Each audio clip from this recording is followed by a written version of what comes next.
किसी को गुलाम बनाने का सबसे आसान और बेहतर तरीका कौन सा है? गुलामी करने वाले को लगे कि वो आजाद है। हम भी आज कुछ इसी तरह की गुलामी कर रहे हैं और टायलर डर्डन नरेटर को इसी से आजाद करने आता है।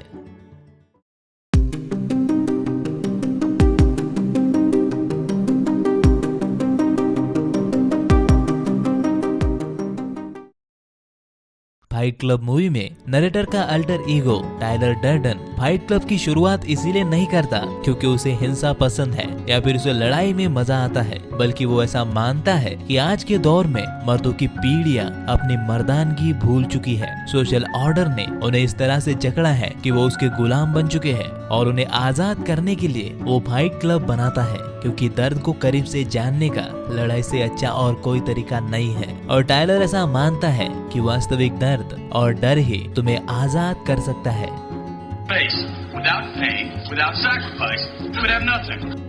और कहीं ना कहीं गुलामी को लेकर उसकी बात सच भी है। टायलर कहता है कि हम अक्सर वो चीजें खरीदते हैं जिनकी हमें जिंदा रहने में या जीने के लिए जरूरत नहीं होती। बस यूं ही कोई ऐड देखकर, सोशल इमेज के लिए या फिर किसी बड़े ब्रांड की वजह से हम वो चीजें खरीदते हैं और इन चीजों को खरीदने के बाद हमें पता भी नहीं चलता कि कब वो चीजें हमें कंट्रोल करने लगती हैं। ये सब एक जाल है जो बड़े रईसों ने उपभोक्ताओं को फंसाने के लिए बुना है और टायलर उसी जाल को तोड़ना चाहता है। इसलिए वो आते ही नरेटर का महंगा ब्रांड से भरी चीजों वाला घर बॉम्ब से उड़ा देता है और फाइट क्लब के बाद प्रोजेक्ट मेहम को बनाता है। हालांकि उसके आने का मकसद शुरुआत में ये नहीं होता। नरेटर का दिमाग टायलर डर्डन नाम के अल्टर ईगो को इसीलिए बनाता है क्योंकि नरेटर शायद वो पहला इंसान होता है जिसे अपनी गुलामी का एहसास होता है, सबकॉन्शियसली सही लेकिन होता है। इसलिए नरेटर के फ्रस्ट्रेशन और डिजायर से टायलर का जन्म होता है ताकि उसके जरिए नरेटर वो सब कर सके जो उसे आजाद महसूस करवाए, वो बन सके जो वो पहले कभी नहीं था, यानी हर चीज से आजाद, बेपाक और सिस्टम के खिलाफ खड़ा एक बागी। You created me. I didn't create some loser alter ego to make myself feel better.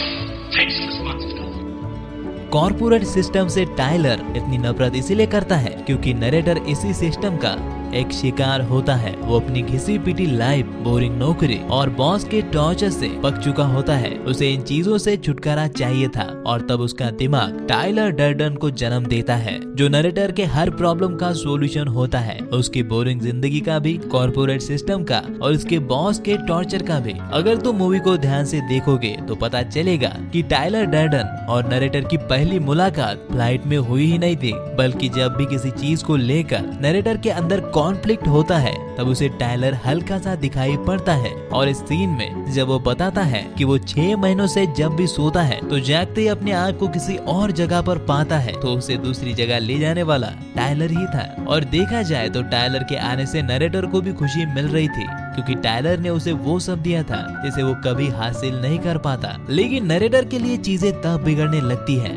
जब टायलर का मकसद बदल जाता है। वो आया तो नरेटर को आजाद करने था, लेकिन वो सभी पुरुष जाति की मर्दानगी का ठेका उठा लेता है। और बात लॉजिकल भी है, उसका जन्म उसी के लिए तो हुआ था, लेकिन फिर चीजें सीरियस हो जाती है। नरेटर समझ जाता है कि टायलर ने उसे एक कैद से निकालकर दूसरी में फेंक दिया है, क्योंकि कोई भी अपनी खुशी के लिए देश को बर्बाद होता देखना नहीं चाहेगा या फिर ऐसे ग्रुप का लीडर नहीं बनना चाहेगा जो उसके कंट्रोल में नहीं है और कुछ भी कर सकता है।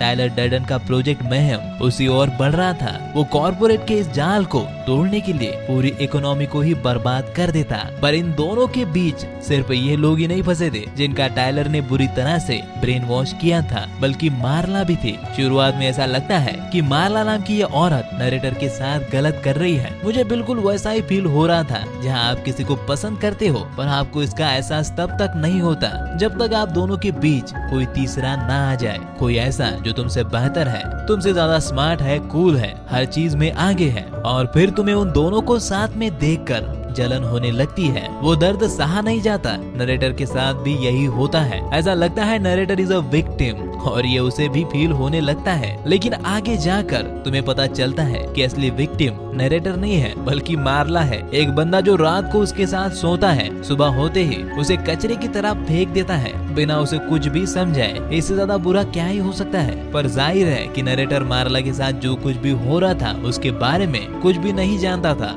दूसरी तरफ टाइलर एक सख्त लोंडा था। उसकी आइडियोलॉजी उसे हर बंधन, नाते और इमोशन से दूर रखती थी। इसीलिए टाइलर चाहकर भी मार्ला के साथ इमोशनली कनेक्ट नहीं कर पाता।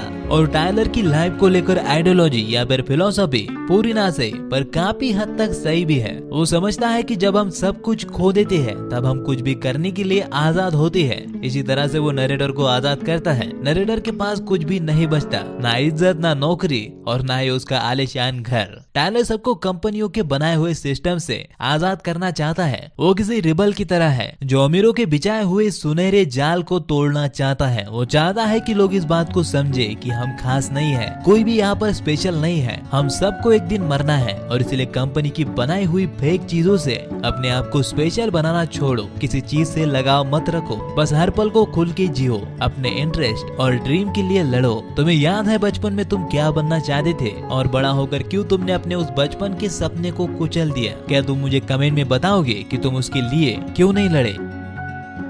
शायद समाज के दबाव में, घर की जिम्मेदारी और अमीरों के बनाए हुए जाल में हम इस तरह से फंस जाते हैं कि खुल के जीना ही भूल जाते हैं, अपने लिए लड़ना ही भूल जाते हैं। लेकिन इसका मतलब ये नहीं है कि टाइलर की फिलॉसफी पूरी तरह से सही है। जब वो अपनी फिलॉसफी को लेकर एक्सट्रीम लेवल पर जाता है तो चीजें बिगड़ने लगती है, मास्कुलिनिटी टॉक्सिक बन जाती है।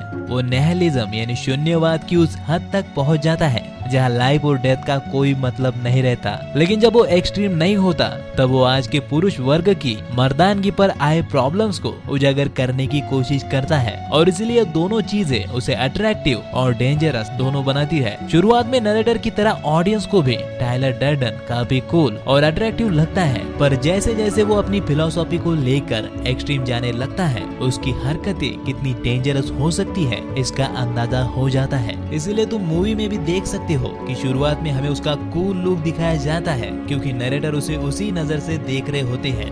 वो नरेटर का ही इमेजिनेशन होता है इसलिए वो हमें कूल दिखता है। लेकिन मूवी के लास्ट में हमें उसका एक बैड एस लुक दिखाई देता है, वो भी नरेटर ही इमेजिन कर रहे होते हैं। यानी कि शुरुआत में वो जितना कूल होता है एक्सट्रीम जाने के बाद उतना ही डेंजरस बन जाता है।